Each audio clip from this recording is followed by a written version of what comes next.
The following featured presentation is part of the Skywalking Network. This is what you can look forward to on this classic Marvel episode 480 of Skywalking Through Neverland. Anyone who hasn't seen The Last Jedi film yet might want to opt out right now until you see it, just in case this one does contain spoilers. Because you were too busy playing Spin the Bottle with Denid. That makes Spin the Bottle canon. Wait, what? Is this the first time we've seen nudity in the Star Wars comics? All we need is for Leia to slowly blink her eyes, and love you would be on her eyelids. Whoa. This comic should be PG-18. Yep. Are you ready? Off to Neverland. Here we go. A long time ago, in a galaxy far, far away. To all who come to this happy place, welcome. Disneyland is your land. When I first made Star Wars, everybody in Hollywood said, well, this is a movie Disney should have made. You're more than just fans. You're family. Best day ever! Secrets love. It's about family, and that's what's so powerful about it. Hey. When you use a bird to write with, it's called tweeting. When we visit the world of Disney, we never grow old. It's a Peter Pan, Never Land that keeps us young in heart. This is Jedi Master Obi-Wan Kenobi, and you are skywalking through Neverland. I have a good feeling about this. Hey, Skywalkers! Do you recall Prince Denid from The Last Jedi? Do you recall Luke's red-bladed lightsaber from The Last Jedi? Or his tryst with an Imperial captain? Then I'm wondering if you know The Last Jedi at all. If you're confused, just hang in there with us, because right now we want to welcome you back to Skywalking Through Neverland. I am Richard Woloski, but now everyone please say hello to my sweetie wife Sarah, who is practically perfect in every way. That was last week. I know, but I didn't get it right last week on the first try, so I'm making up for it on this episode. See? Better late than never. Okay, yes, you are absolved. I've been agonizing over the last week, okay? And you should have been. And I was. That's why I put myself in a timeout corner since last recording date. Oh, well, we are back, and you know what, Skywalkers? We are your enthusiastic podcast destination for the many decades of your Star Wars, Disney, Marvel, and pop culture fandom. So it's time for your weekly Wookiee hug.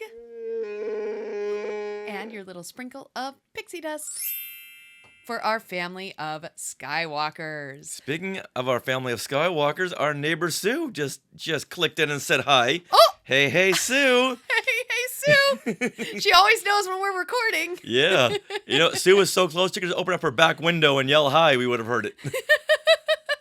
And Rex Gordon is saying episode 500 is near. Congrats. Oh. And Skywalkers, right now, we are live on the Skywalking Through Neverland YouTube channel. And hello again to all of you new subscribers from D23 and from Comic-Con. And there's over 20 of you now watching us, so thank you so much. And if you haven't already, please subscribe and hit that bell for notifications for when we go live, because today was a little bit like we scheduled it 5 minutes from when we were starting to record, because we never know sometimes. That's how we roll. Yeah. Please forgive us, and thank you for joining us. But every week at 6 p.m. on Mondays, at 6 p.m. Pacific, we do go live, and coming up this week, well, if you're watching us live, we're going to be at Disneyland checking out Halloween time stuff for our live stream this week. Wait a minute, did you say Halloween? Yes. Do we need the Halloween countdown? No. Hit it, Silver Shamrock!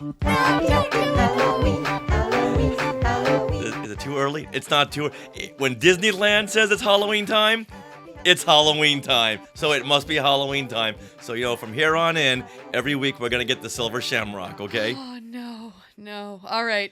Well, Richard, now you asked last week for the Skywalkers to get us to 9,075. 9,075 subscribers. And guess what they did?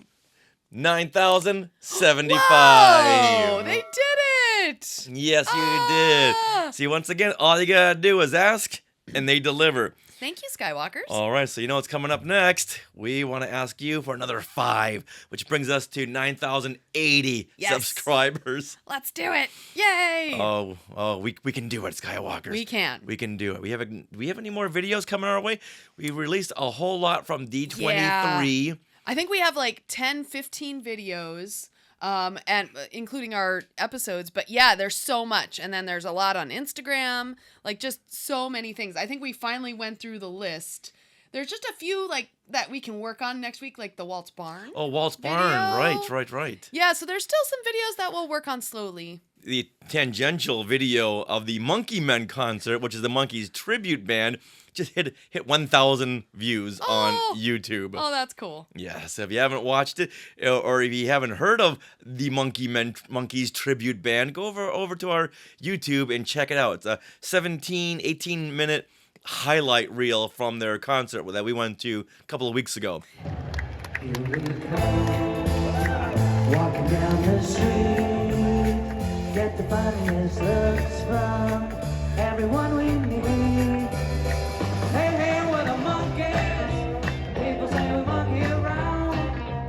And it's really fun if you want to be transported back to the 60s. Yes, it was the Monkey Men, then the Fab Four. Mm-hmm. And soon enough, we're going to have some people from the Monkey Men on our show. Yeah, we'll get the behind-the-scenes details. All right, Skywalkers, well, we are back with classic Marvel Star Wars comics, and this time we are breaking down issue number 49, The Last Jedi, from 1981. Not 2017? Nope, from 1981. The Last Jedi was in 1981. Oh, okay. Yeah, this is where Luke, Leia, and the droids have got to save the prince from an assassination attempt, but who is really the last Jedi? And we now know what multiverse these Hostess Marvel stories can be found. Yeah, I was really curious. There's this plethora of awesome characters that are incorporated in the Marvel Hostess crossover ads. Like, why haven't they been used before? And what multiverse do they come from? So this week I did a little research and I found out where they come from. So details to follow.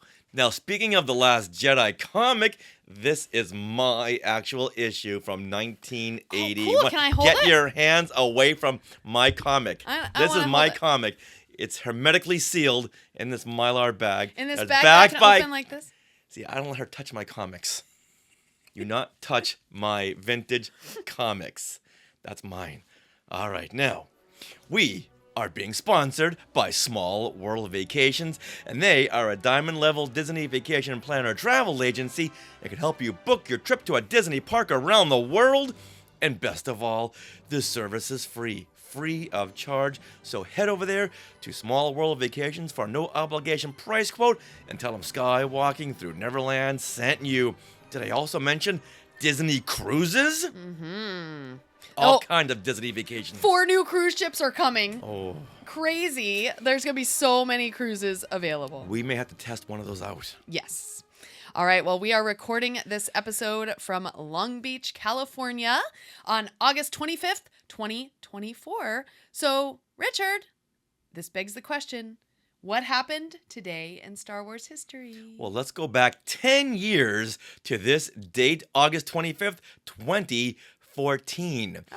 Entanglement, which is an interstitial short from Star Wars Rebels, airs on the Disney Channel on this date.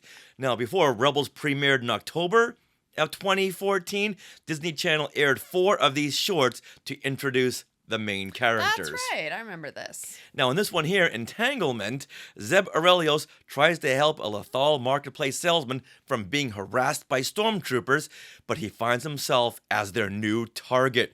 A chase leads them to a stationed TIE fighter where a trooper takes a shot at Zeb, but hits the tank on the fighter and the ship explodes. Whoa. Now, an interesting note about this short, as Zeb is being chased by stormtroopers through the alleyway, Kevin Kiner's musical cue pays homage to the track Basket Case from the Raiders of the Lost Ark soundtrack.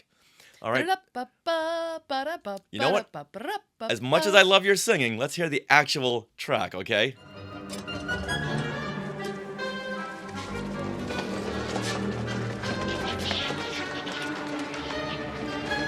So So there it is from Raiders. Here it is from Star Wars Rebels.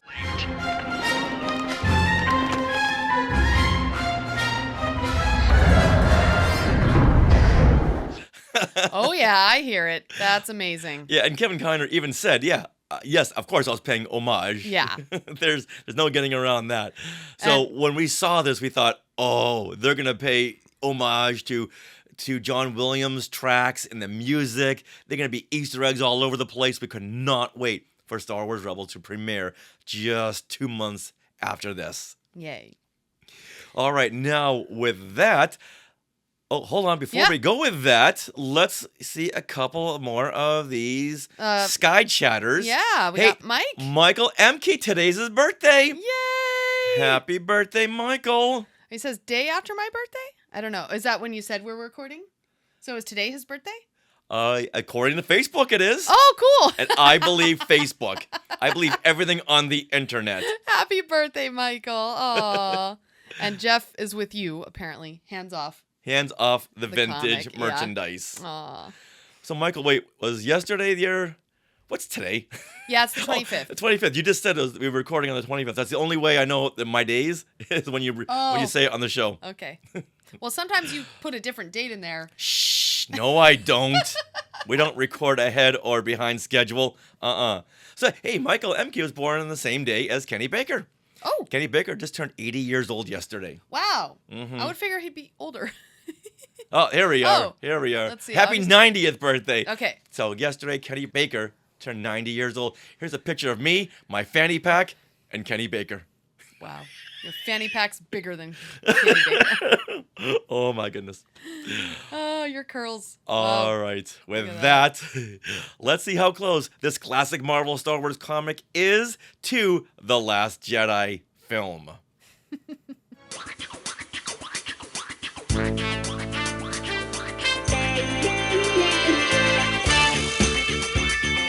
Skywalking through classic Marvel.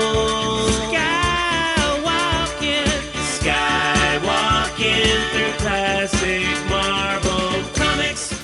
All right, so now the last classic Marvel Star Wars comic we did was the second Star Wars annual. This is the one with the floating monks. Oh, yes, I remember. We did it with our new friends, the guys from This Is Getting Graphic podcast. That's right. Was that like before the summer? That was in June. So it's been a while since we did a classic Marvel Star Wars comic. It has been. But the last comic we did that went into this storyline, which was issue 48, The Third Law, a.k.a. the Sarah birthday issue. Yeah. So that one there had its own story, so there's no really need to catch up. So this is like a brand new thing. A brand new storyline, yes. All right, so we are breaking down issue number 49, The Last Jedi. Now, in 2017, Mark Hamill joked on his Twitter account that this issue contained spoilers for the soon-to-be-released Episode 8, The Last Jedi. Oh my gosh. And he said, I'm begging you, for your own good, do not read the spoiler-laden comic book before Friday, December 15th, which is when The Last Jedi was going to come out. You'll thank me later. #wait for 8. Wait for 8. Now, he did say that he was just joking in case any fan without a sense of humor, which is most of them, and in case they took him too seriously, he said, yeah, I'm kidding. This story from 1981 does not contain spoilers. Wow. Well, I guess we'll find out if this issue contains spoilers for The Last Jedi film. You guys be the judge as you listen in. Yeah, maybe some Easter eggs. Who knows? We'll soon see. Okay. Also, as a note, if you are listening to this podcast as an audio podcast, we do recommend that you go watch this as a YouTube video because we do display the comic book pages and different panels that we're talking about as we talk about them. So you can really tell the artwork. Yeah, so anyone who hasn't seen The Last Jedi film yet might want to opt out right now until you see it, just in case this one does kind of contain spoilers for the film. It does not. All right, well, here's a summary of the comic. Let's find out. Princess Leia, Luke Skywalker, and the droids bring Prince Denid. Denid? I want to say it's Denid. Denid. D-E-N-I-D. We'll do Denid. Okay. Okay. So Princess Leia, Luke Skywalker, and the droids bring Prince Denid and his guardian, Jedi Jedediah, Jedi-dia. a Force wielder who refused the call to be a Jedi Knight, to the planet Velmor. There, Denid will take his rightful place on the throne before his Imperial sympathizer brother is appointed. Will he make it in time before the Empire can assassinate him and the rebel heroes? It all comes down to the Star Wars Hunger Games. And that it will. Now, as we read through these classic Marvel Star Wars comics, I will share memories of reading these comics as a kid, or in my case, looking at the pictures, and get you caught up with these characters and situations that every Star Wars fan must know. Because as we've said in the past, there's a lot of connections and parallels to current films, comics, TV shows, novels, you name it. All started right here in the hub of Star Wars, which was the classic Marvel Star Wars comics. Now, I get a couple of questions going in. Okay. Is this an early concept for the Last Jedi film? Is this where Galaxy's Edge got its name? Wait, what? Is this the first time we've seen nudity in the Star Wars comics? So many questions going into this. Well, I know it's not because Han Solo was bare-chested. Oh, that doesn't really count. I'm talking Nudity? What are you talking about? From the waist down. When? Oh, you didn't notice? I did not clock this. Oh, boy. All right. Well, wow. I'm gonna lot of questions. I'm gonna read this with new eyes.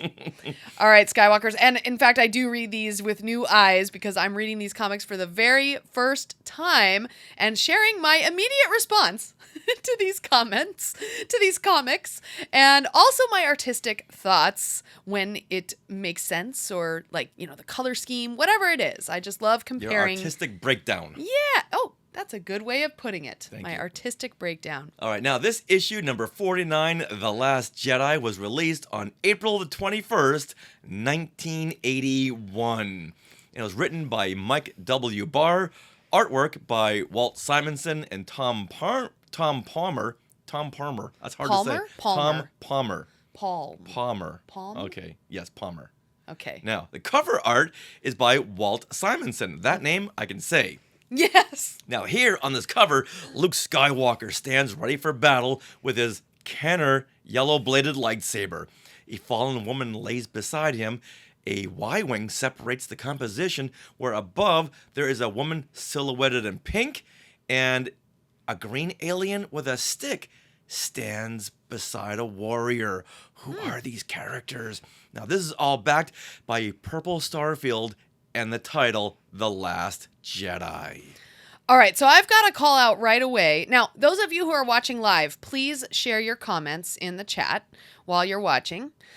So I've got to comment right away that Walt Simonson, Tom Palmer, those are not names we've heard recently in a Star Wars comics, and this cover looks very different artistically than any we've seen so far. Walt Simonson will be a name that will become very familiar and synonymous with the classic Marvel Star Wars comics. Okay, but before now, I don't think we've seen this. So this is so different. We've got this woman silhouetted like we've never seen. Is this Leia?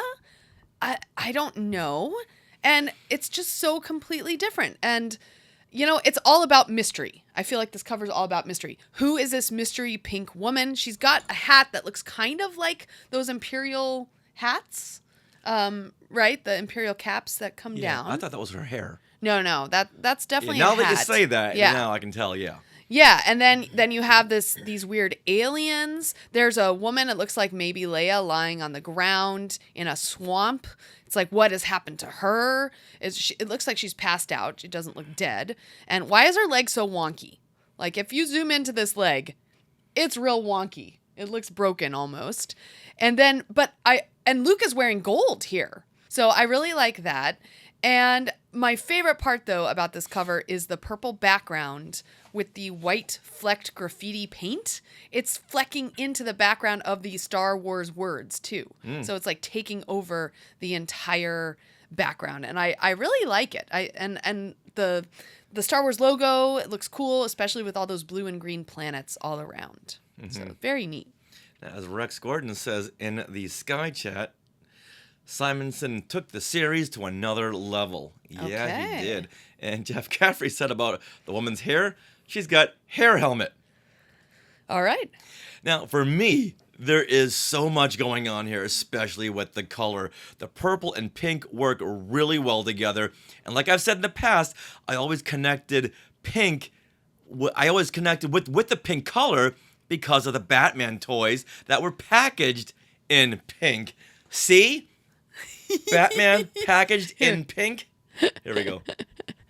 Look at this. So because of this, as a little kid, I always connected with the color pink. Wow. Now, allow me to take a little bit of a tangent here, okay? Okay. I never knew why Batman was packed in pink, so I asked the Mego Facebook group.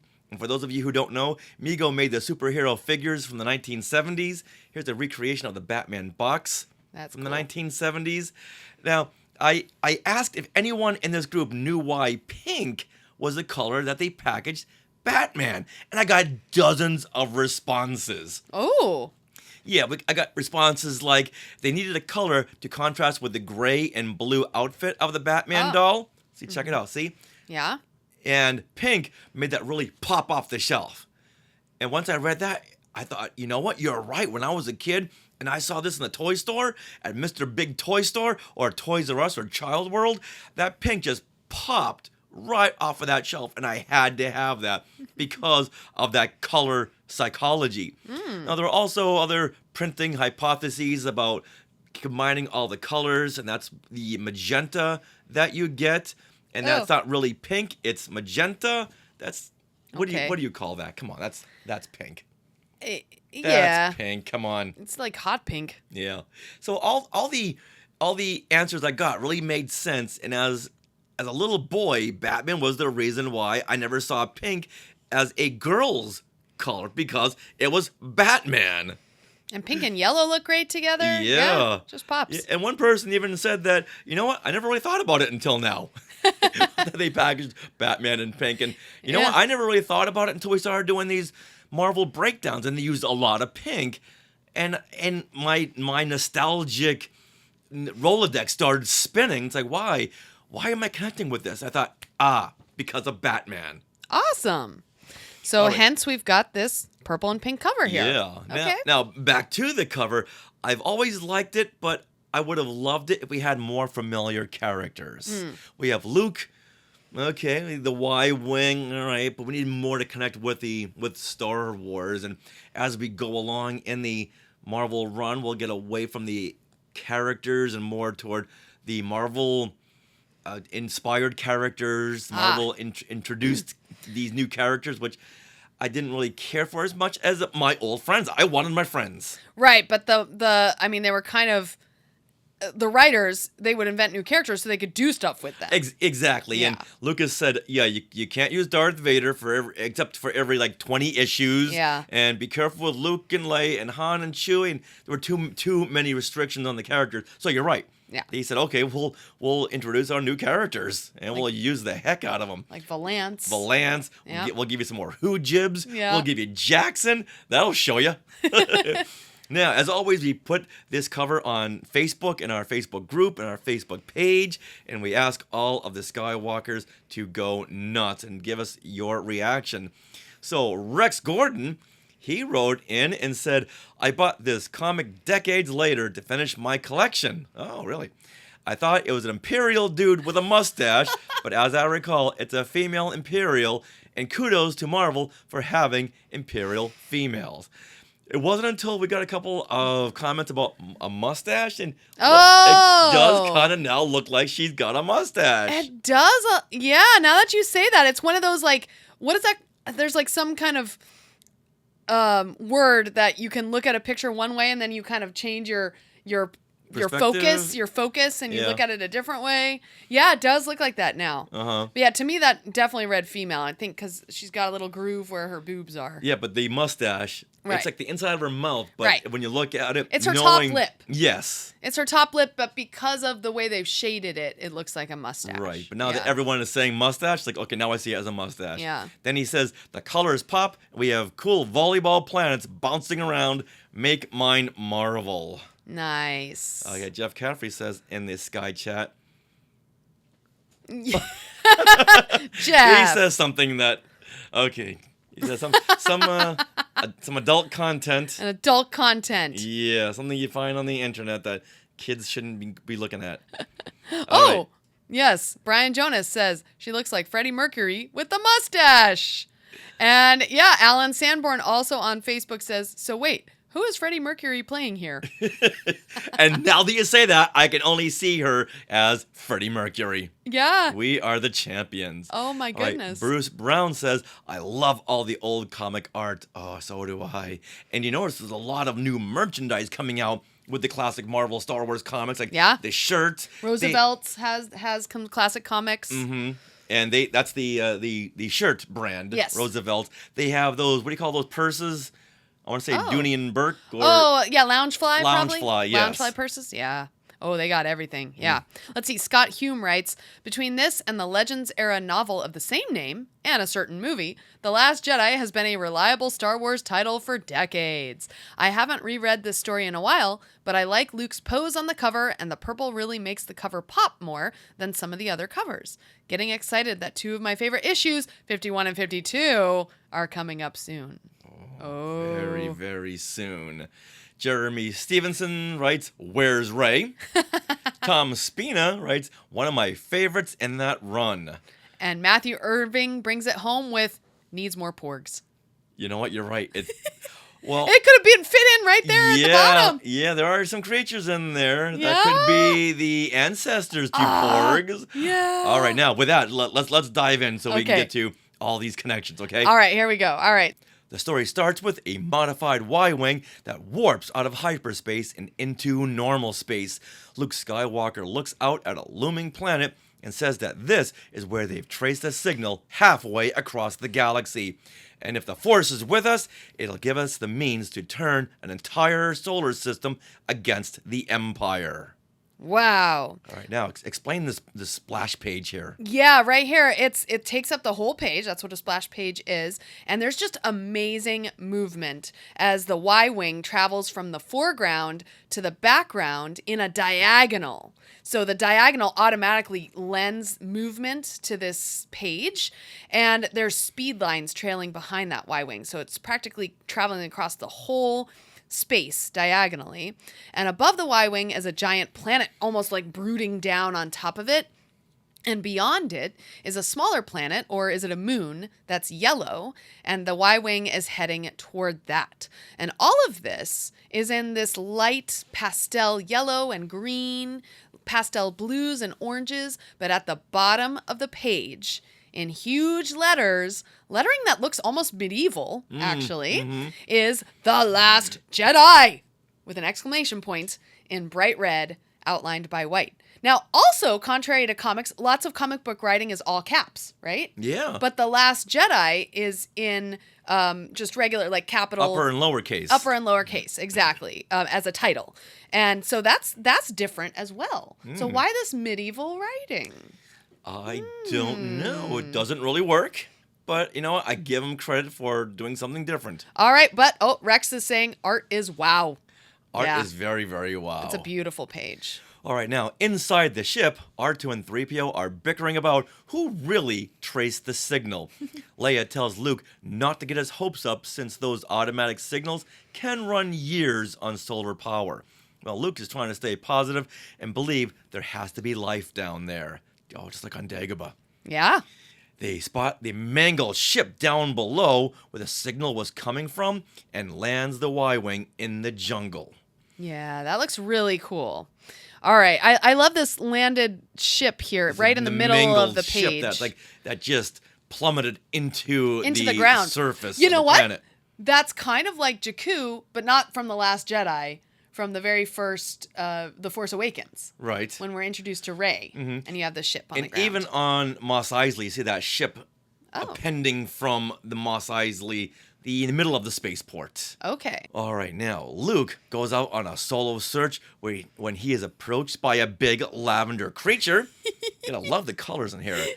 Its horn nose twitching, scenting new prey, and if it thinks at all, its rudimentary brain believes the small flesh thing before it to be helpless?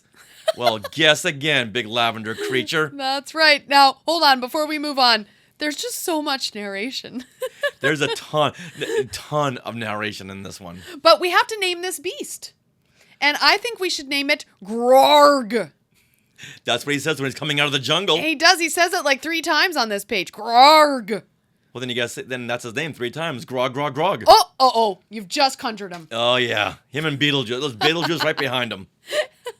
All right, now Luke's lightsaber buzzes to life, and he cuts through the creature's arm like the Wampa on Hoth. But unlike the Wampa, the creature's flesh seals instantly. Oh my goodness! Now, I love how Luke is narrating his thoughts as he's fighting the creature. Now, I know it's necessary for the comic, but it's still kind of amusing. It's like, okay. Even in their most dire moments, yes. when all odds are against them, they have all these inner monologues. Yeah, well, in this case, he's talking out loud because there's no word, there's no thought bubbles. Yeah, no, okay. Well, yeah. He's talking to Grog, Grog, Grog. That's right. Nice. Well, don't get too used to Grog, Grog, no. Grog. Because suddenly a blast shreds through the creature. Oh, no. Yeah. Moment of silence for Grog, Grog, Grog. Luke thinks it was Leia, but it was a stranger who looks like Barry Gibb from the Bee Gees. Prove me wrong. No, that's exactly what he is. They took a picture of Barry Gibb, the artist. He taped it there and said, all right, we need someone who looks, right, different. Tom Plummer, go to work. This is amazing. So I'm going to have a hard time calling him Prince Denid instead of Barry Gibb. Well, Prince Denid, tells Luke that unless he tells him who he is and whether he's Empire friendly, he'll be the next one that will be taken down by his blaster. All right. Oh, this just in. Oh, from Mark Kugler? Steven Tyler, maybe, too. Possibly. Yeah, but look at that's Barry Gibb. It's so funny. All right. Well, this is when oh boy. A love-struck Leia says, I'm Leia. He's Luke. We're with the Rebel Alliance, and if you're Prince Denid of Velmore, we've come a long way to find you. And it was worth the trip. Now, I want to say here that Leia, she looks like the student in Indiana Jones' classroom when they're gazing at Indiana Jones with, all we need is for Leia to slowly blink her eyes, and love you would be on her eyelids. Wow. Look at that. They're like the same. Come on. It was amazing. All right. Okay, hold on. Leia's better than this. She is, but we got more comments. I'm sorry. He's wearing Jerry Seinfeld's puffy shirt, only in red. It's his puffy pirate shirt. I love it. Oh, Kenny Loggins. Kenny Loggins? That's another good one. That would work too. Oh my God, that's amazing. Well, the prince confirms that he is Denid. Luke then asks how he got here, and Denid tells the story of how the Empire stormed their palace and killed his family, except for his Imperial sympathizer brother. As Denid was the successor to the throne, he knew his life was as good as forfeit. What does that mean, as good as forfeit? It means he was as good as dead. Yeah, but why not just say that? All right, he continues and says that he and his betrothed, why not just say his wife? Well, no, betrothed does not mean wife. Or girlfriend? It would mean his fiance. It's okay. But he's a prince, okay. and so he all speaks. Right, and right. remember the Last Jedi lettering? All right, okay, now it all makes sense. Yes, all right, yes, it's all coming together. You brought it together for me, thank you. Yes. All right, so he and his betrothed were forced to flee, and they crash-landed here. Sadly, his betrothed did not survive, and her body lay beneath the burial cairn, which is a mound of rough stone built as a memorial. Yes. Why not just say that instead of the burial cairn? It's Scottish. Okay, that makes sense now. All right, Luke hears someone coming and says, "No, it can't be."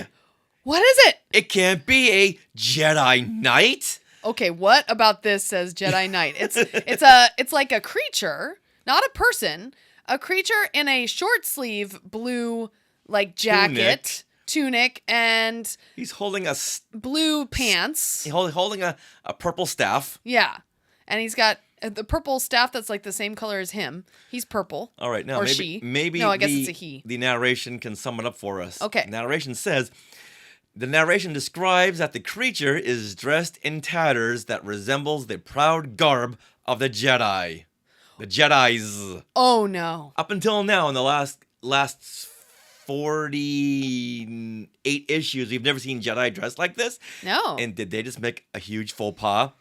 I don't want to be that guy, but the plural of Jedi is not Jedis, like it says here, but Jedi. I don't want to be that guy. You know what? I noticed several different mistakes in in this comic in particular. I think there was too many to call out. Yeah, so, you know what? No one's gonna comment on this in 2024. The editor was not really paying close attention. No. Yeah. But then the narration continues. It carries only a gnarled staff in an obscene parody of the Jedi's proud lightsaber. Okay. All right. I don't get that at all. How is this obscene? Well, this creature is Jedediah. Or let's say Jedediah. Jedediah. Jedediah is what I would say. Jedediah. No, but there's an extra D in there, so I know. Jedediah. No, it's not an extra D. It just has not apostrophe. Well, I put that dash in there to make it easier to read. Oh, okay. Jedediah. Well, okay. Jedediah. You say Jedediah, I'll say Jedediah. And it will be like Han in hand. Okay. Okay, I like it. All right, this creature is Jedediah. And as the prince says, he is not a Jedi Knight. However, he was asked to become one years ago, but he refused. Shenanigans. Nope. He's too old. Too old to become a Jedi. All right. Another mistake there. That's true. Now, the prince then says that Jedediah was their advisor and trusted friend, and it was he who saved the prince from the Empire and pulled him and his betrothed, from the crash. All right. Stop right here. Okay. Zoom in. Why is Denid not wearing pants? Oh, I didn't see this note. Where? You gotta zoom in there. Okay. All right, right there. Right there. That Wait, is, what are we looking at? That is Denid's buttocks. What? That is Denid's buttocks. It's right there. He's holding them like a rag doll. All right, and that's his behind. Oh my God. What the hell? Okay, hold on. That's his butt. That's his buttocks. Now, is he wearing tan pants? No, because you see the clear outline of his butt.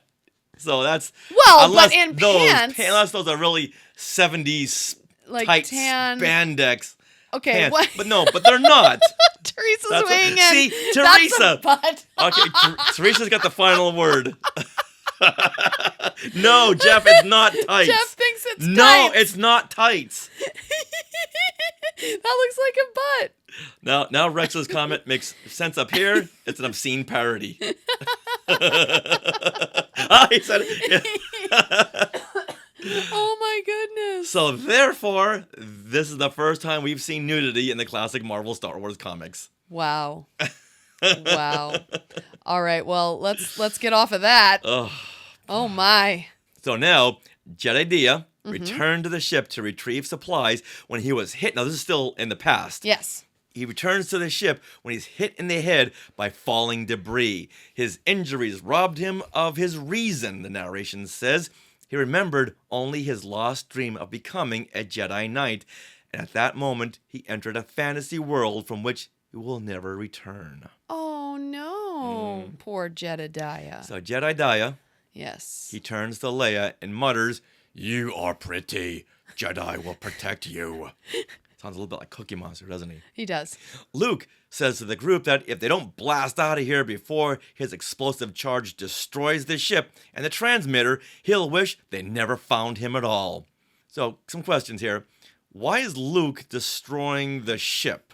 Yeah, I didn't understand that either. That's where the signal was coming from. Right. Unless he doesn't want anyone else to find it. Right, but the narration did not read that, and the narration has been pretty explicit this whole time. And what did he mean in the beginning when he said that the signal was here to give us the means to turn an entire solar system against the Empire? Well, I don't think the signal was. It was Prince Denid. So I guess they were on the hunt. Signal that, but at that point they didn't know what that signal was coming, where it was coming from, or if it led to Prince Denid. But Leia did say, yeah, I think they were on the hunt for Prince Denid. So putting this all together, he's thinking, okay, if this signal leads to Prince Denid, Denid has a lot of power in the solar system. Yes. So if we can turn the solar system against the Empire, that'll be another system in the Rebel Alliance. Correct. Okay. Correct. That's it. That makes all sense now. Yeah. Because his brother is Empire leaning. Yes. Prince Denid is so Alliance. They never really connected those dots. No, and I don't know why he's destroying the ship, but I guess... I guess he doesn't want the Empire finding that to find Denid. Okay. All right. Now, as the charge goes off with a... Wa-woom! The Y-Wing prepares to jump to hyperspace. All right. Here it goes. Now, another Y-Wing blasts out of hyperspace. Wait a minute. Another question. Is this how Y-Wings come out of hyperspace? I was so confused by these panels. Do this they succession of panels. Do they come out of a portal? Are the Avengers coming out next? I don't know. I'm really confused. And did someone take the idea of hyperspace lanes a bit too literally? But at this point, I don't think the word hyperspace lanes would have been invented. I think that was invented a construct of the books, the novels, as far as I know. Well, actually, you see multiverse lanes in Planet of the Apes. Really? They break down the whole multiverse with different lanes of time. Oh, okay. Interesting. But they're coming in and out of portals, which is new. I think that was more of an artistic interpretation. Yeah. Instead of the whole stars stretching. Okay. Yeah, but it's so odd. It's like, what am I looking at? This is not how we normally go into hyperspace. At least in the movies. Yeah. Now, Luke is not sure if those on board are friendly or not, so he jumps to hyperspace through another portal. Prince Denid says he has to get back to Velmor, or his Empire-loving brother will take his rightful throne.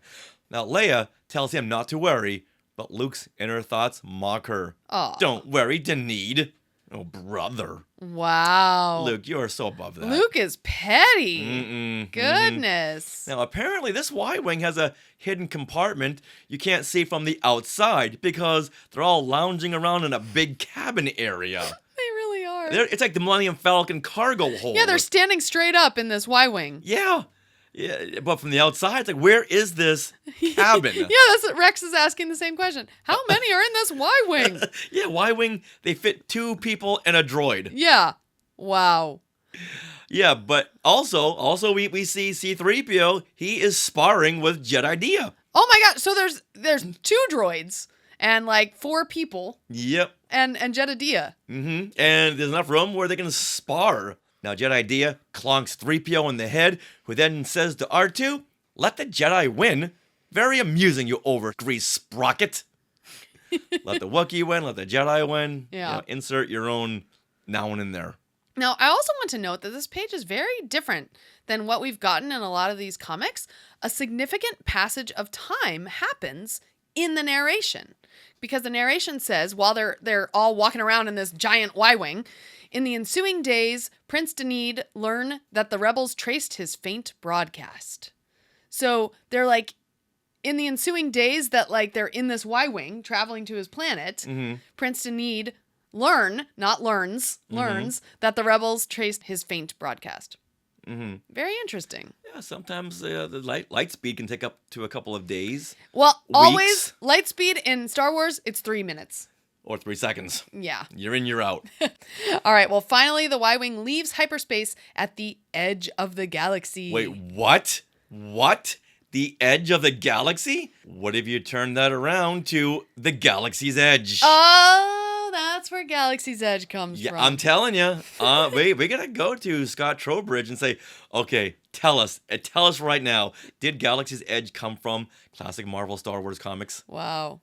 Well, they head to Velmor, and I've got to say that this bottom panel here is beautiful. This blue Y-Wing is taking up the screen and leading our eye once again from the front of the panel to the back of the panel. And you've got this black and pink of space and the yellow orb of Velmor there. It's really beautiful color story there. All right, now we're going to continue to the next page, and another great panel at the top of this next page with, and this is Velmor now. So they have this beautiful soft purple sky and the yellow graceful shapes making up the city's buildings, or I think this is supposed to be the palace, right? It's very Naboo-like. With the Yes. flowing lines and everything. And that big giant crowd. Yes. Now, on the planet's surface, a crowd of thousands have gathered to watch Denid's brother, Anod, become king of Velmor. Uh-oh. Gotta love these names. Denid, Anod, Velmor. See, I would say a nod. Anod? Anod? Anod? A nod. Denid, a nod. Anod? Okay, Yeah. we'll go with Anod. Okay. All right. Well, suddenly the Y-Wing drops down and the masses obediently part, forming a landing strip for the impudent vessel. Well, What a great narration! the masses obediently part. Yes. Well, if they didn't, they'd be crushed. Yes, it's an impudent vessel. I love when writers assign feelings to inanimate objects. It's very cute. All right. Anod whispers to Zalor, a council member, that this must not spoil his coronation. And Zalor whispers back, Be quiet, you fool. he whispers. Yes. He whispers just as loudly as that. Okay. So you can kind of see where things are going here. Someone's a puppet master, and someone's the puppet here on Velmor. Okay, check this out. Alrighty. Oh, okay. So Luke, Leia, Denid, and Jedediah, all in disguises, depart the ship. So Leia right here is blonde and in all gold. They're cosplaying. And let's see, we have Denid. I guess he's not cosplaying because he's in a slightly better outfit and he's not naked. However, he did shave. Oh, he no longer has the Barry Gibb beard. Oh, so sad. And Luke has this stocking on his head. Yes. And he has an a eye pirate. patch. He's got a pirate patch, and I guess he's put Denid's mustache on the sides of his. She's got this Fu Manchu mustache. There you go. Yeah. All right, Denid announces who he is and demands that these proceedings be halted until his lineage can be established. Mm-hmm. Now, okay, if he's announcing his identity, why the disguise? Well, he's not disguised. He dressed up as a royal. All right, I guess he had to shave. Yes. Okay, yeah, he had to in his- look. He had to look. all right, yeah, he presentable. Okay, I get it now. Yeah. Now Zalor calls out a nod or a nod. A nod. It's always the second syllable, I guess. Okay, a nod is the pretender. The brother to Denid. Okay, Oh, so you're right. Zelor calls out a nod as a pretender to the throne of Velmor. Don't want to name names here, but the writer of this issue spelled Velmor wrong. Uh-oh. Yeah, they spelled it with an E.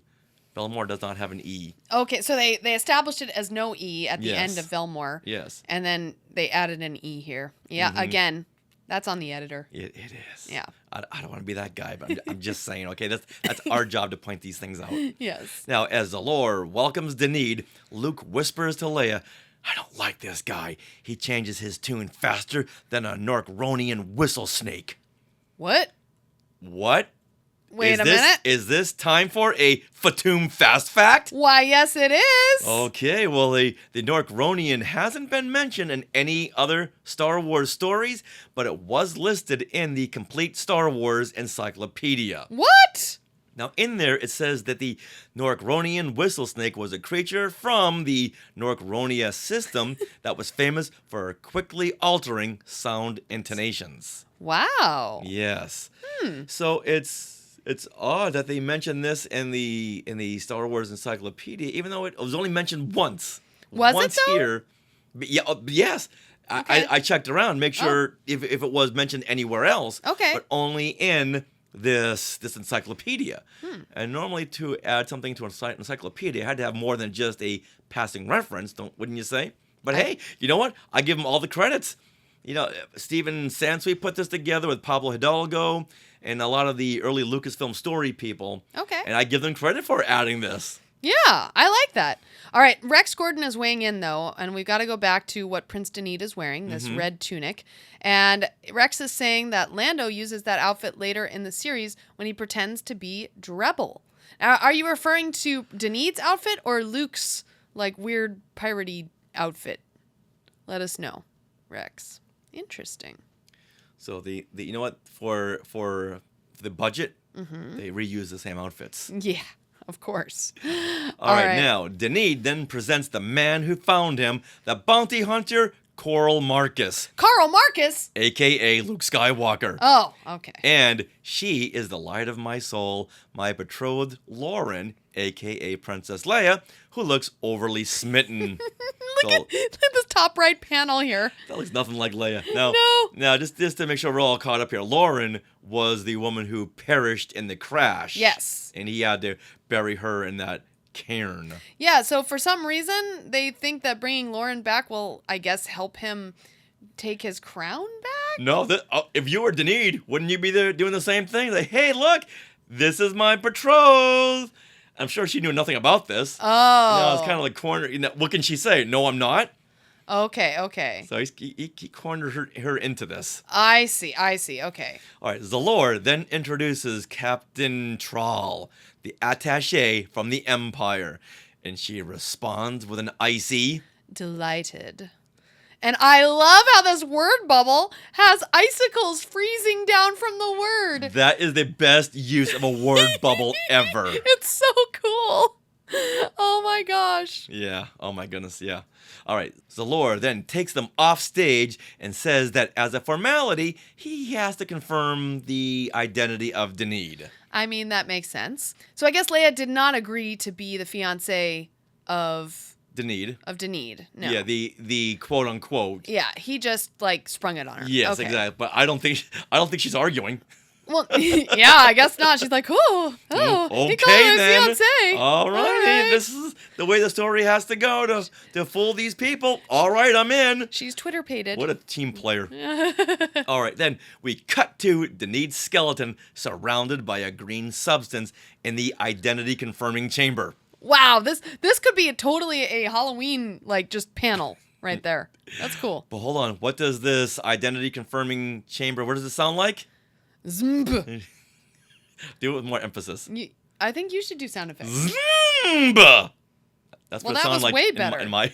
Why are you asking me to do this? Because you're the sound effects person. But you're better. No, you're hired. You're better than everyone. Okay, thanks. Okay. All right, so through this identity confirming chamber, it is confirmed that this is Prince Denid. All right. However, Zalor is onto Princess Leia and says her test did not come back as her being Lauren. Uh-oh. So Leia explains that her med readings were lost when the Empire destroyed her home planet of Alderaan.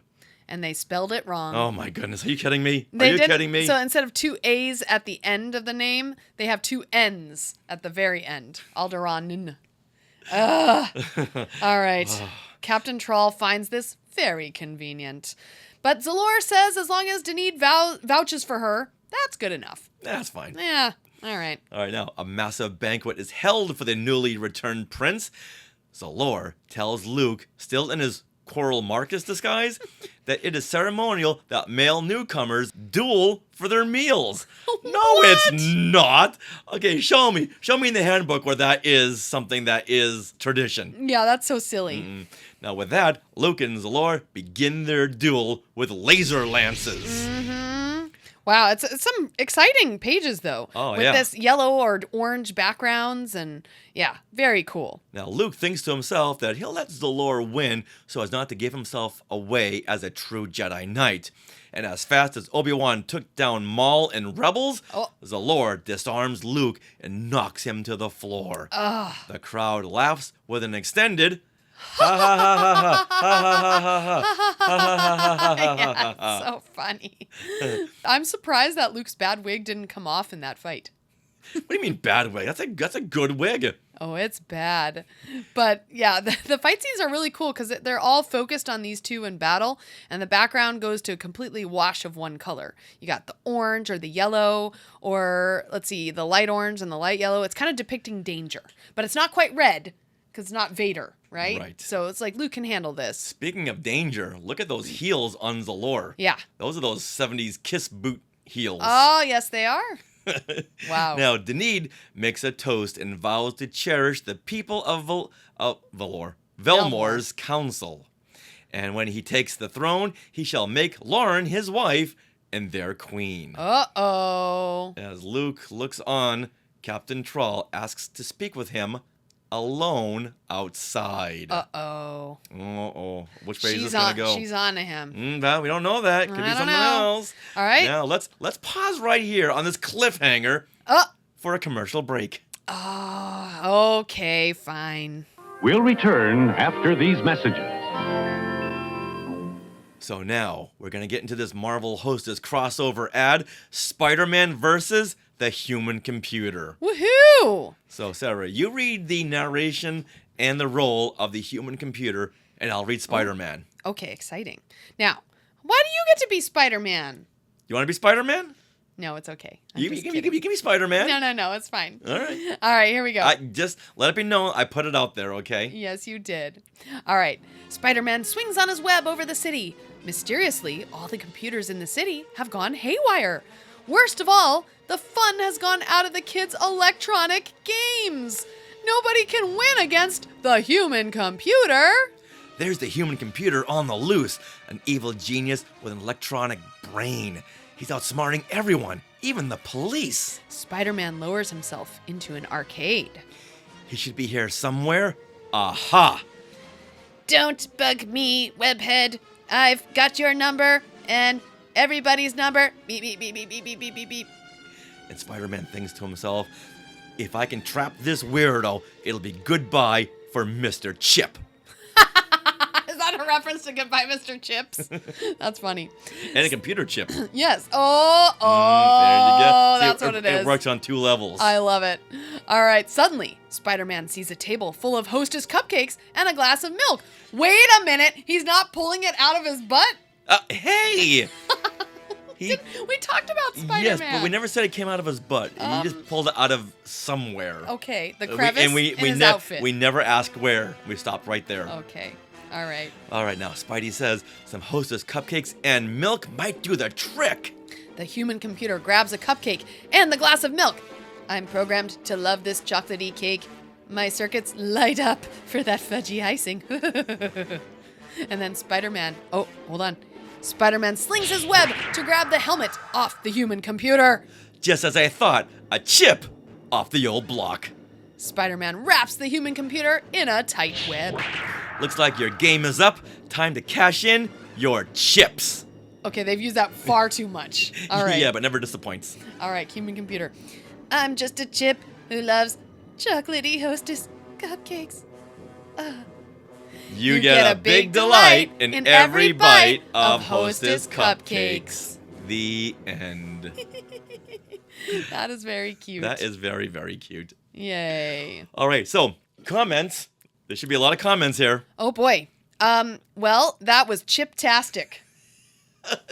That's my comment. All right, now, I want to say, okay, supervillains, listen up. If you're about to commit your dastardly deeds, and if you see a big table full of Hostess cupcakes, Twinkies cakes, fruit pies, big wheels, or any other big delights, go somewhere else. Because you know you're not going to win, okay? If you can't follow the simple pattern, you don't deserve to be called a supervillain. It's right there. Once you see Hostess cupcakes or Twinkies or fruit pies, big wheels, just split. Okay? Because you're going to go down. I have another comment. Okay, what? It's Rex Gordon's comment. Is a cupcake better than a fruit pie? We could be here all night debating this. Yes. I'm going to say the Hostess cupcakes are better. I would say that too.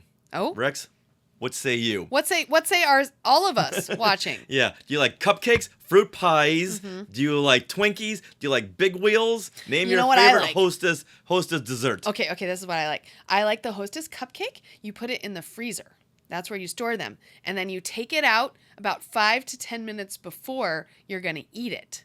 And then once you've taken it out and you've let it sit on the counter, anticipation is like, oh, I must have this fruit pie or cupcake. Oh my gosh, I must have this cupcake. And then you open it and then it's spongy on the outside, but when you get to the middle, it's still like frozen. So it's still like the ice cream like inside the Hostess cupcake, and it's the best. Hold on.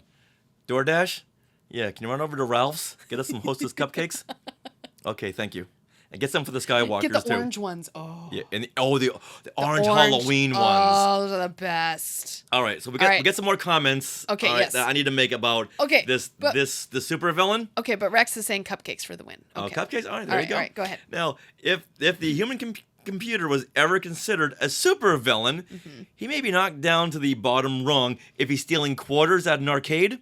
Oh, yes. Yeah. Okay, you know you've hit rock bottom when you lowered yourself to stealing from kids at an arcade. You're not called a super villain. No, then. no, you're not just even a regular villain. Yeah, not even a villain. Just a thug. Yes. At the point, you're a thug. All right, now comes the big question I've always had, and I asked this question in the Marvel Facebook group. Okay. If these stories have a universe in the Marvel multiverse. Because there's a universe for every single thing. So I put it in this Marvel Facebook group. Is there a universe for this? And surprisingly, there is. There's a universe for these classic Hostess. Marvel Hostess crossover ads. There's a universe for this. Where? It's Earth 51914. Oh, what does this mean? Let that sink in. That this has its own multiverse. Now, Ice Master was the first character to cross over to Earth 616, which is Prime Earth, which means these characters are now crossing over. Now, Spider-Verse #1 had an appearance of a Spider-Man who attempts to feed Morlun an unidentified snack. Okay? Didn't say it was a Hostess snack, just an unidentified snack. It was a snack cake? As a snack, just a snack. Okay. But then Spider-Man was killed. Oh. Yes. Oh, no. Yes. So that couldn't be a Hostess cupcake. No, that's why Spider-Man was killed. Okay. It wasn't a Hostess branded treat. So this reality was assigned to Earth 51914. Okay, and so then it was then assigned to all the snack carrying stories. Yes, snack carrying superheroes. Yes. Okay. Now, the first crossover ad appeared in 1975. Oh, in a Marvel comic? In a Marvel comic. Okay. Yeah, so it could have appeared in an Avengers comic, The Incredible Hulk, Spider-Man, Black Panther, Star Wars, Star Trek, ROM, Micronauts. And since then, there were 88 crossover ads. Now, someone put these together in a book on Etsy. Oh my gosh, what a good idea. And you know what? My birthday's coming up. Yeah? In well, 5 Christmas months. and Halloween is coming up before then. And I vow to get this book. Now, this just makes me mad that I wasn't the first one to do this. Yeah. Oh my gosh. Yeah, 88 of these comics. Wow. Then DC had their own versions. I bet. Yeah, but these characters could never be shown eating the cakes, eating the desserts.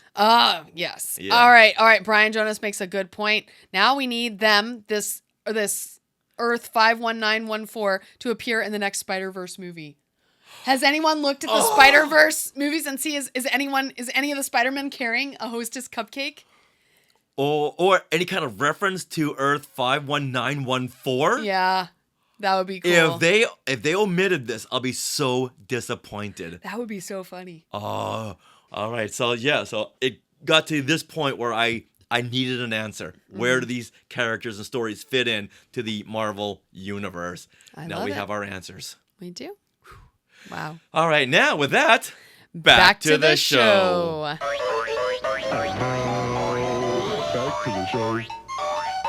Outside, Captain Trowell tells Marcus that she knows that this is not his real name and that he's traveling under an alias probably because of a crime against the Empire. if she only knew. A big crime. However, she is willing to let him off if he kills Denid and Lauren tomorrow at the ceremonial games. And she'll be grateful for his help in any number of ways. With that, she kisses Luke. Now, during this whole conversation, she's been leaning. She's been closer and closer. And wow, I like how each panel got successively closer to their faces while she started to seduce Luke into kissing her. And it was very nicely drawn. Yeah, and as Rex says, whoa, slow down, sister. Yeah, but she's using her wiles. I don't know. I like this character. Oh, cosplay ideas. And I'll be Marcus. I'll be Coral Marcus. No, not with that weird beard thing. So nervously, Luke says that she's got a deal. And she replies, "See you tomorrow and tomorrow night." Whoa. this comic should be PG-18. Yep. Now, when Luke leaves, Zalor and Anod comes out from hiding, and she tells them, Marcus will kill Denid and the girl. Then we will kill him. Now, in his quarters, Zalor goes over his ultimate plan to kill Denid, his betrothed, Anod, and Captain Troll. Wow. So everyone is double-crossing everybody. Yes. And he'll make Marcus the scapegoat. Now, Zalor is the pretender, right? He's the one. No, Zalor is the council member. He's Yes. the one pulling the strings. Right, that's what I meant. He's the. Oh yeah. Anod. Zalor is the one who has like been running the city. Yes. Yes. Okay, for like years. With Anod as like the acting prince. Right. But he's the one pulling all the strings. But I love this whole this true villain. He's starting to monologue. So Denid comes back, and this guy Zalor has been running things, and Zalor was very quick to be like, "Oh, you're back. So you can take the throne now." But Zalor has been running things. So I just had this question in the back of my mind. He knows that, Denid is the actual prince. He's the older brother. Right. So he's going to take Anod and boot him because he's back. He's going to take the throne. So Zalor is just speeding things up. He's going to say, okay, Denid, you take the throne. I'm going to kill you. Right. But you take the throne. I'm going to kill you, and you. Right, because he wants the power. Yes. Yeah. And that's my answer. So right, so he's speeding things up there by saying, "Hey, Denid is back. Denid, you take the throne. Look out for that big red X right above you." Oh, okay. I like it. All right. Now, meanwhile, Luke is trying to warn Leia and swings from terrace to terrace and pillar to pillar in the shadows of the night.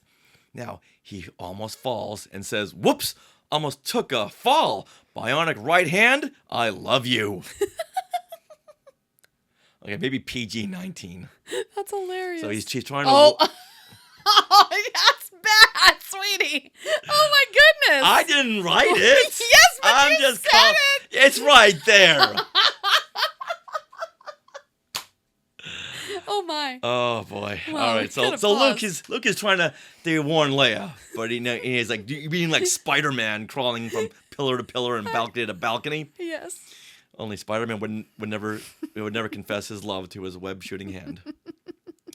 Now, he gets to Leia's balcony and sees the silhouettes of Leia and Denid kissing. Woo! Now this is what I thought when you mentioned at the beginning of this comic before we went through it, and you said, "Oh, there's a naked person in here." I thought you meant like this scene of the silhouettes, but they're clearly wearing clothes. Oh, clearly, yes. Yeah. Yes. Rex is like, whoa, slow down. Okay, what is happening?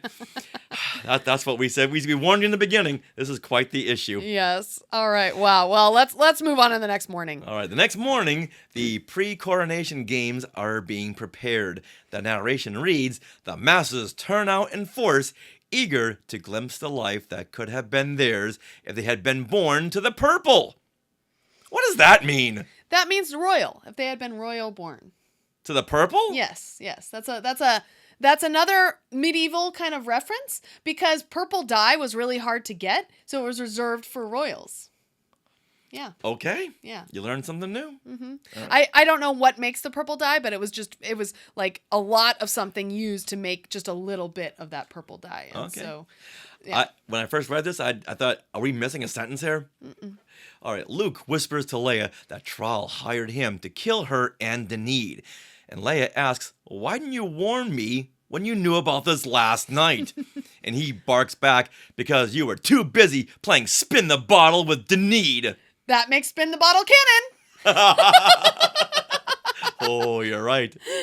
So with that, Luke gallops away on his yacht. Just call it a yak. A yak. It's YCAQT. Yeah, call it a yak. Okay. Yeah. All this right. yak. Okay, now speaking of these yaks, now we got to take a look at these. Are they a precursor to blurgs? You would think so. Look at that. I would think so. I mean, they Maybe got they're tails. like the cousin to the blurg. They really are. I don't see any front legs, but they got those big giant back legs that they stand on. Yeah. They got a big giant mouth head. I say they're ancestors of some kind. And they're riding them just like they ride the blurgs. Mm-hmm. Isn't that cool? Mm-hmm.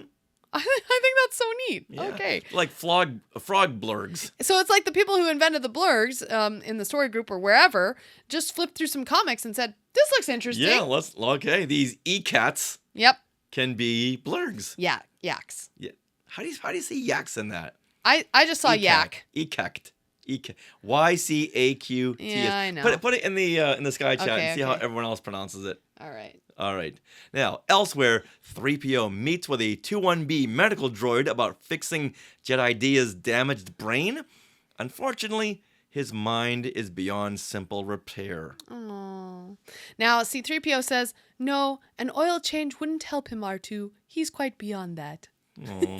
That's so cute. And the medical droid adds that he'll never have a rational thought again. Now, look at this upper panel here. Looks upper like right panel. 21B has got human eyes. He really does. Kind of creepy.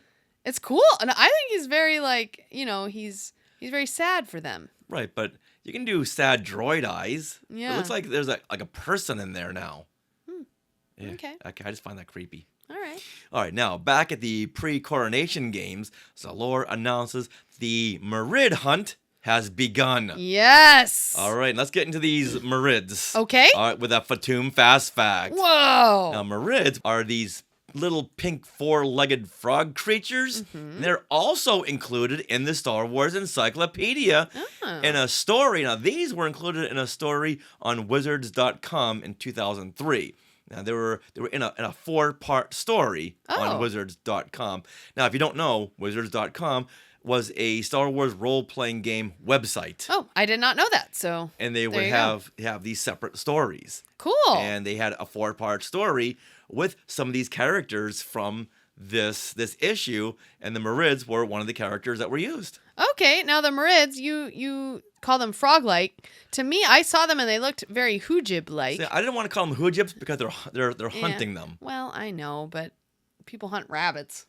Yeah, but I know. But Hoojibs are sentient, so I don't want to. I didn't want them. But it looks like I didn't want to same, think that they were hunting them. Looks like the same artist drew them though, because the faces are like the same. It's just the ears are different, and there's no, these Merids have like little weird spikes on their back. Right. Yeah. So I don't want to call them Hoojibs. Okay, they're not Hoojibs. Okay, good. Okay, let's move on. Now the Ekact creatures race off to catch the Merids.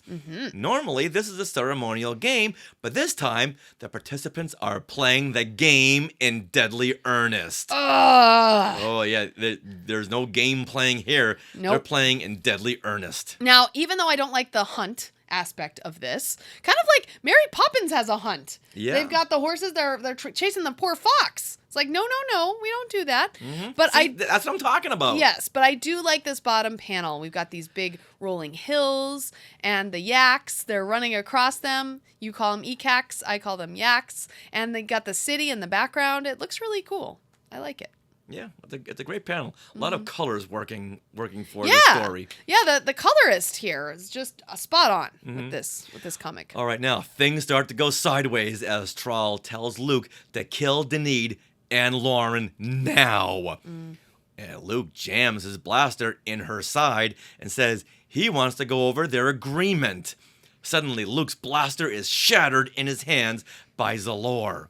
Zalor commands a nod to kill Denid and his lady and says to himself, and you'll die next, you fool. Oh. A nod zaps Denid and Leia. Uh-oh. Oh, are they done with? I don't Will know. we ever see Leia again? I don't know. And then he blasts Luke, but he blocks it with his red-bladed lightsaber?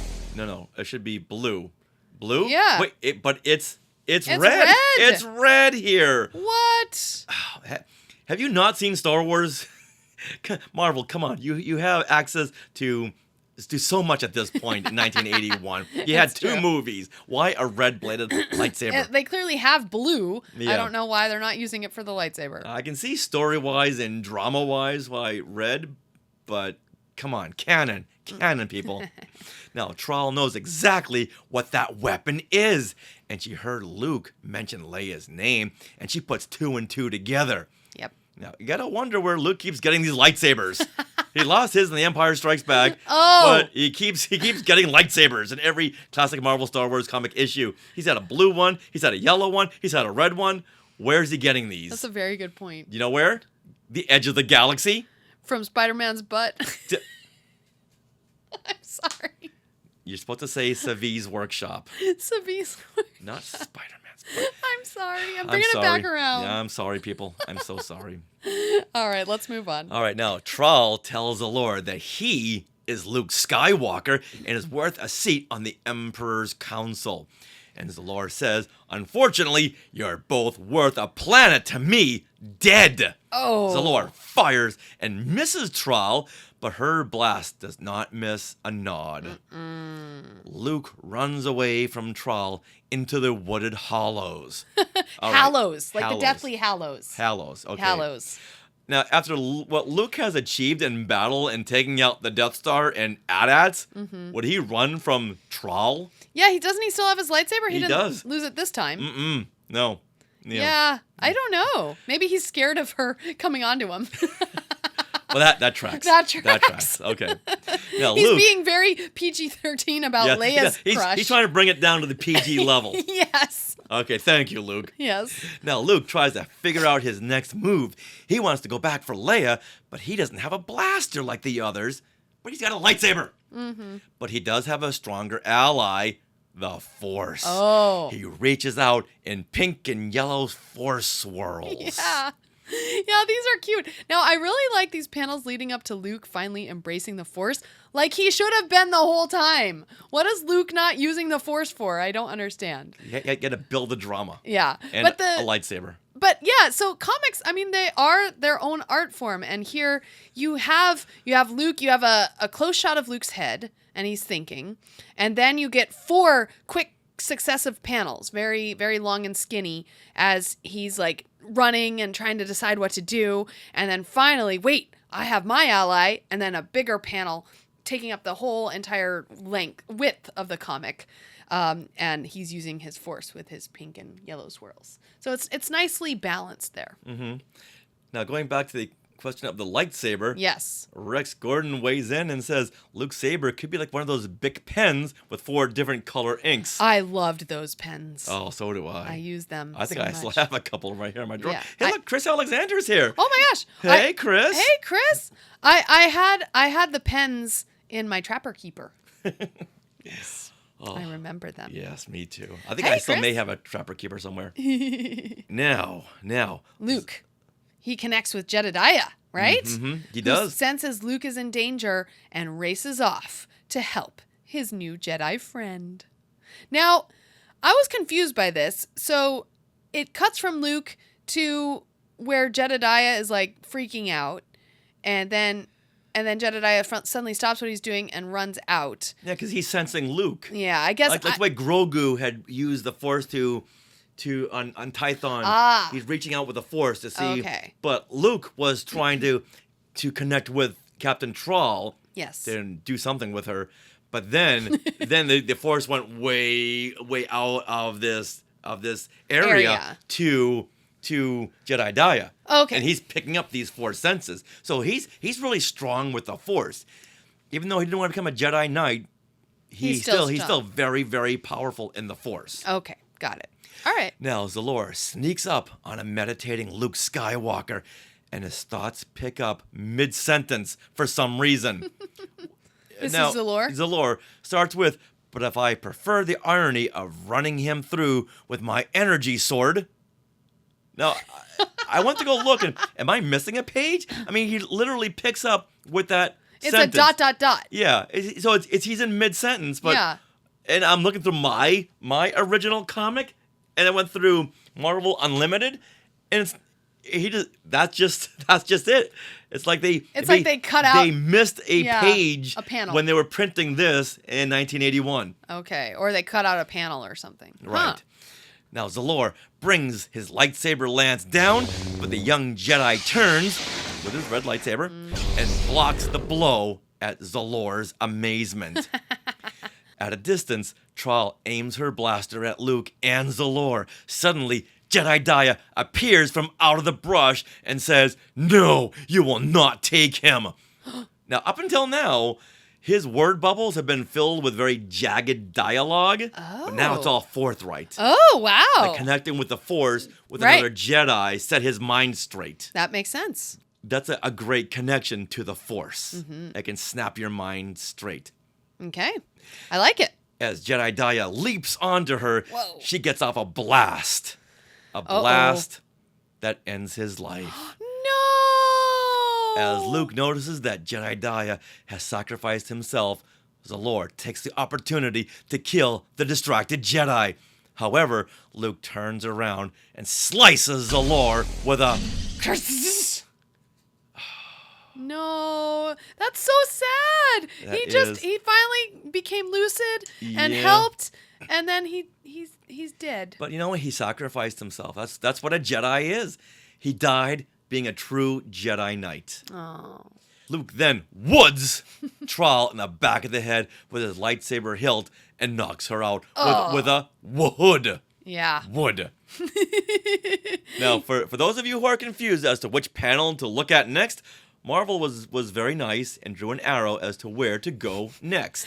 Now, I see that now, but I missed that, and I went to the wrong panel when I first read this. See, that's why they put an arrow. Yeah. So, you know, in the past, you've always said, I didn't know where my eye should go. Yeah. This time, they told you where your eye should go. And I still didn't see it. All right. You know, Marvel's trying, okay? Yeah. Leia and Denid awaken from their stun blast and notice Anad is dead. Sullenly, Luke picks up Jedi Daya and says that he had scorned him and derided him in his heart. He lost his life, and I lost him. Excuse me, we losers would like to be alone. Luke then walks into the Hollows. Into the Hallows. This doesn't sound like a very Luke thing to say, but it's a nice panel. Yeah, I can see that. That's a very Lukish thing a Jedi Knight thing to say. We losers? I guess. Well, maybe not that part. Yeah, that's what I think is weird. All right. Yeah. As Luke, Leia, and the droids prepare to depart Velmor, Denid says not to worry about Traal. He'll keep her under wraps until they're gone. He then asks Leia about his proposal. Oh, but she says that her place is with the rebellion. I couldn't lose you to a worthier rival. Oh, he says this, sorry. But she says her place is with the rebellion. And he says, I couldn't lose you to a worthier rival. Farewell, Leia. Oh. And I almost feel like he's giving Luke a little side eye here, as if to say, if it were just you, I wouldn't be saying that. Oh, yeah. But he's not saying that, but I almost feel like there's a little bit of him that's saying to Luke, hey, you know what? Any other way, she'd be with me. Yeah. Now here, Luke and Denid are kissing. So they full on Luke kiss. and Denid are kissing? Not Luke, I'm sorry. Now here, Leia and Denid are kissing. And they're giving a goodbye kiss. And I gotta say, I'm very happy for Leia to finally have something on the side. Little lover on the side. Like, Han is always getting lovers on the side in these stories. Well, at this point, he's not really on the side because there's nothing between Han and Leia. There's a little cat and mouse. Right, but they haven't hooked up yet. They haven't, but they're destined for each other. They're made for each other. So well, at this point, you know what? She's a free girl. They're on a break. There's nothing to break from. Han has had his little trysts with Amaza or whoever. But this time around, Leia's like, hey, he hasn't put a ring on it. No, he hasn't. So she's welcome to have. She's a free woman. Yes, she's welcome to kiss whomever she likes or do whatever. Mm-hmm. And so is Han. So, but I'm just saying, like in these comics, we usually see Han getting it on with another lady or flirting or something, and this time Leia gets to do so. So, go girl. All right, but you know what? She chose a higher cause, the rebellion. Yes. Now, before they jump into hyperspace, Luke jettisons Jedi Daya's body off in a small shuttle. The narration reads, it seems a meager tribute, but is the only one Luke can give. Okay, now here, there's a question here from the Peanut Gallery, from Rex. Now, the Y-Wing that they went there in, now where is it now? So this isn't a Y-Wing. No, that's the shuttle that Jedi Daya, he's in. So it's like in Star Trek when they jettison Spock out. Oh, okay. In right. part 2, 3, or 4. Yeah. This is the same concept, and the Y-wing is back there. Oh. So they've jettisoned the shuttle out. Okay, I see. Where the shuttle was kept on this very small but large Y-wing, I don't know. Exactly. All right, now Luke stands in a spacesuit, again with a red-bladed lightsaber, on top of the Y-wing and says, "I thought you were just a crazy old man, but I was wrong. Yours was the soul of a true Jedi Knight, the Last Jedi. Oh! I pray that I meet death as valiantly as you did. May the Force be with you, Jedi, forever." So that brings it home in a couple ways. It does. So, for one thing, the Last Jedi is used as a phrase. Now, I don't believe that Jedediah was the last Jedi, but, that's fine for this issue.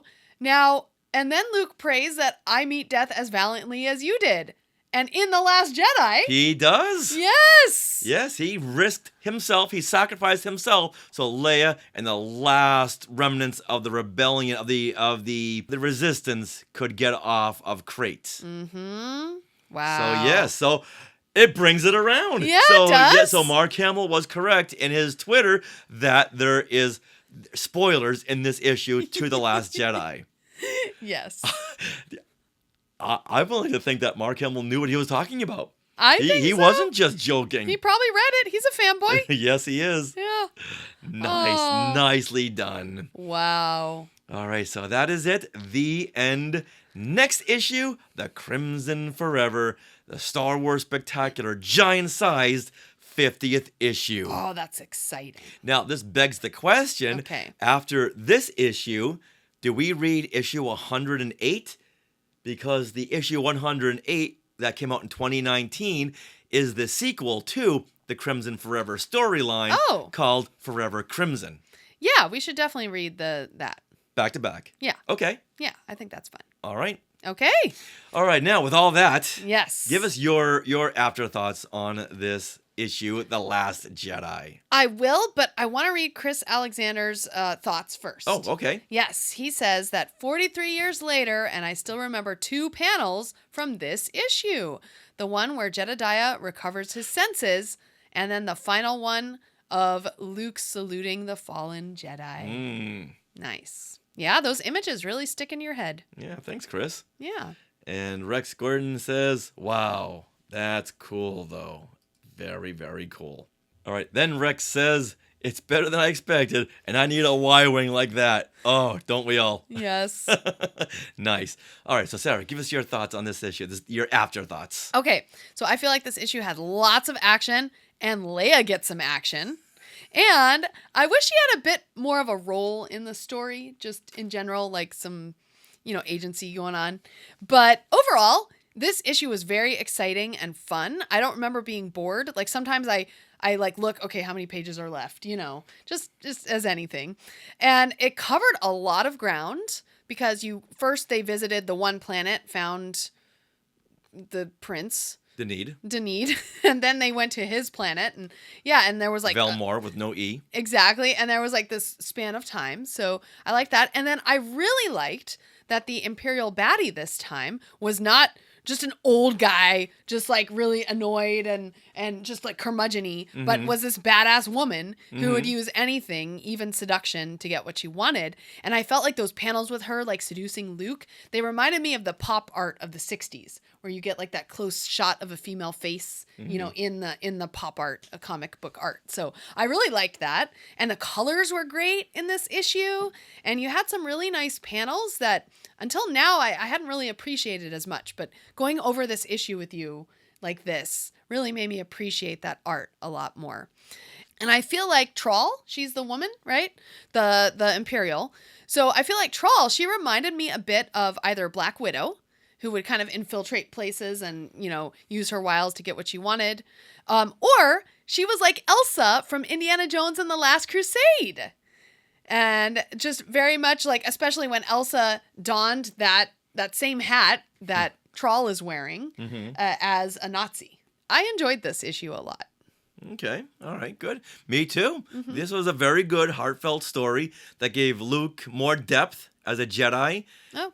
But it kind of took away a little bit of Leia's depth. Mm. Right now, she's being treated the way a lot of females were treated in the Marvel comics. If you look at the Avengers, Wasp was just love-struck.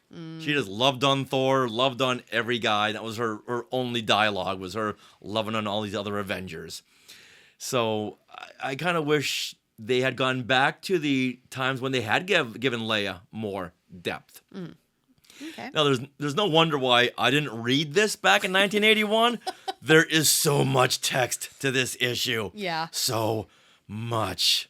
But now, in Star Wars Insider number 91, there's an article, Comic Marvels, that lists this issue, The Last Jedi, as one of the best tales from Marvel's Star Wars comics. Wow. Yeah. Okay, even with so many new different characters. Yeah. Okay. I can see that. Okay. This was a very, very tight story. Yeah, agreed. And the only really mark against it is having Leia being so love-stricken. See, I liked that part. But that's not Leia. That's yeah, not Leia. It's not. It's all right. not. Now, so with all that said, give me your favorite panel from this issue. Okay, so I have to say, I really like this opening splash page.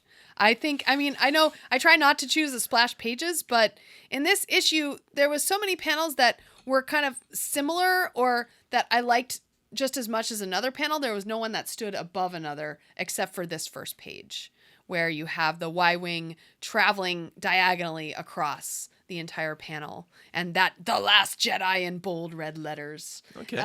So I really like it. It is a great composition. Yeah, but so I'll call out one more. I kind of like the establishing shot of the Royal Palace on Velmore. It's very Cloud City and Naboo. Yes. Yeah. So that if I had to choose one within the comic book pages that wasn't the splash page, that would be it. Okay. For me, I'm going to go with Luke, who reaches out through the Force in pink and yellow swirls. Look at that. If you were to look at that without any context, you'd never know what's going on. But now that you read the story and you know about how pink fits in, yeah, it just contrasts with everything else in a good way. It really, really works. Yeah, this is reminding me of your Batman box. Oh, yeah. Pink and yellow. Pink and yellow. Look at that. Bringing it back around. Aww. Well, good call. Yeah. All right. Now, for my favorite line of dialogue or narration, I'm going to go with the part where 3PO gets clonked in the head and he says to R2, "Let the Jedi win. Very amusing, you overgreased sprocket." I love that callback to "Let the Wookiee win." Okay. You know what? They must have left C-3PO and R2 on the ship. Yeah. When they got to Velmore. Yeah, because R2 is very hard to draw. And with 3PO, because they have so many different details in their body. Yeah, they really do. So when they don't have to draw them, they don't. Okay. All right, so what is your favorite line of dialogue or part of narration? All right, so on page 9, the bottom middle panel, after the ruler says, "And may I introduce you to Captain Trawl, our diplomatic attaché from the Empire," and she looks back and says, "Delighted," in her icy word box. Come on, it's that. Best use of a word bubble ever. Yeah. Ever. It's amazing. And I really like the way she's drawn, too, with her blue-black hair and her green, Imperial outfit. Yeah, and she's looking back like, delighted. It's amazing. All right, now, this may take a while, Okay. but what is your most non-Star Wars moment in this issue? All right, I have to call out Luke when he's carrying the dead Jedediah, and at the very end of his little, saying of he's sad that he didn't give Jedediah the respect he deserves, that he says, "Excuse me, we losers would like to be alone." I just can't see Luke calling himself a loser. I don't get it. Yeah, it's too much of a Earth type of word. It really is. Mm-hmm. Okay. Yeah. What about you? I get a couple. Okay. I got a couple. One of which is where a love-struck Leia says, "I'm Leia, he's Luke. We're with the Rebel Alliance. And if you're Prince Denid of Velmore, we've come a long way to find you. And it was worth the trip." That's not a Star Wars moment. Take that away. Delete it. Okay, even the way she's drawn. It's funny. It's again, that's the Indiana Jones 18-year-old girl. Yeah. You know. But she's not an 18-year-old girl. Right. And Luke Yeah. He's got an eye patch without an eye patch. Yeah. He's closing one eye. He says humph. Yeah. Now, there's a couple more I got to call out. Okay. When Luke is trying to warn Leia in the middle of the night, and he's swinging outside and almost falls, and he says, "Whoops, almost took a fall. Bionic right hand? I love you." All right, I think we've discussed that right hand enough. Yes, we did, so let's move on. And thirdly, I would say when Captain Troll tells Luke, "See you tomorrow," and tomorrow night. I guess yeah. After Andor, okay, no, maybe it's a new Star Wars thing. Yes. Because they've had some sleepovers in Andor. They have, yes. Mm-hmm. He's had some one-night stands. Yeah, looking at you, Bix Clean. Mm-hmm, yeah. Both of them. All right, now Cassian too, when he went to that planet. Oh yes, he did. You know the. Yeah, when his new friend of the night. Yes. Wanted the greeny green ones. Yes.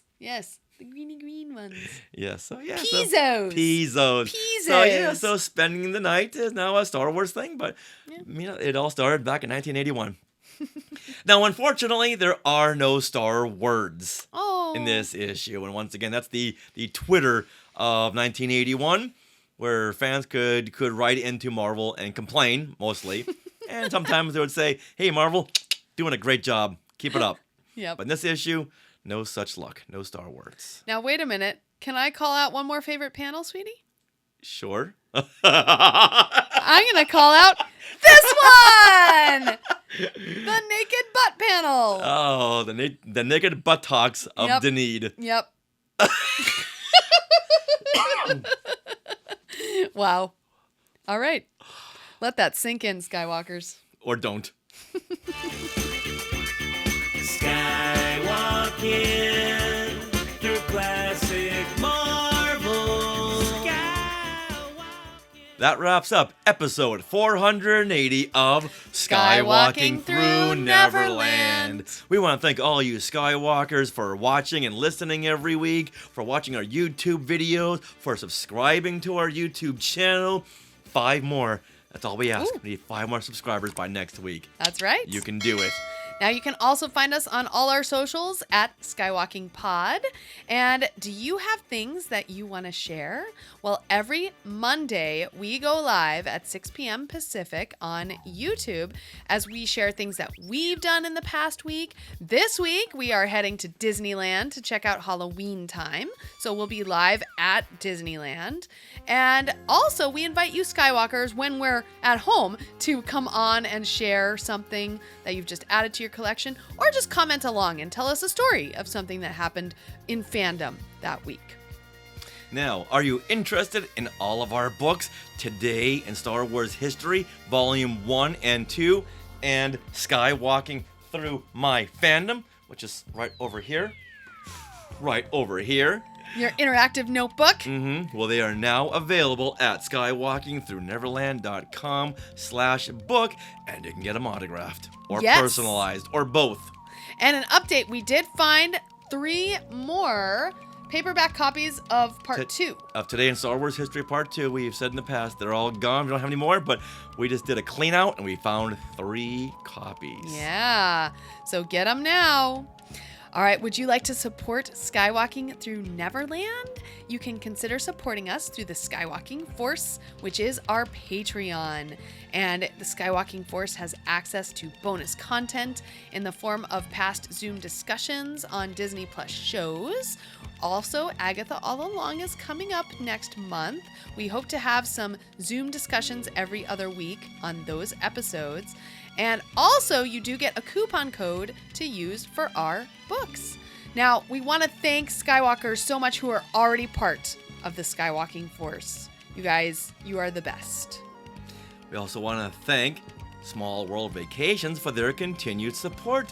Thinking of a trip to a Disney park or a Disney cruise? We can fill out a Get a Quote form at smallworldvacations.com today. Their vacation planning service is free of charge, so check them out and tell them Skywalking Through Neverland sent you. Now get ready, Skywalkers. It's time. It's time.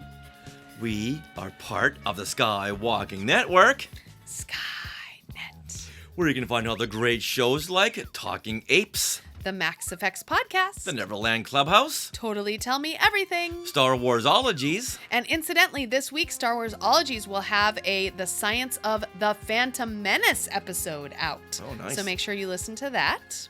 And also our YouTube shows, Collectopolis and Today in Star Wars History. Now, don't forget to stick around for bloopers and other fun bits that didn't make it into the show. And always remember to cover your naked buttocks. And Neverland on Alderaan. Now, speaking of the Last Jedi. Oh, no.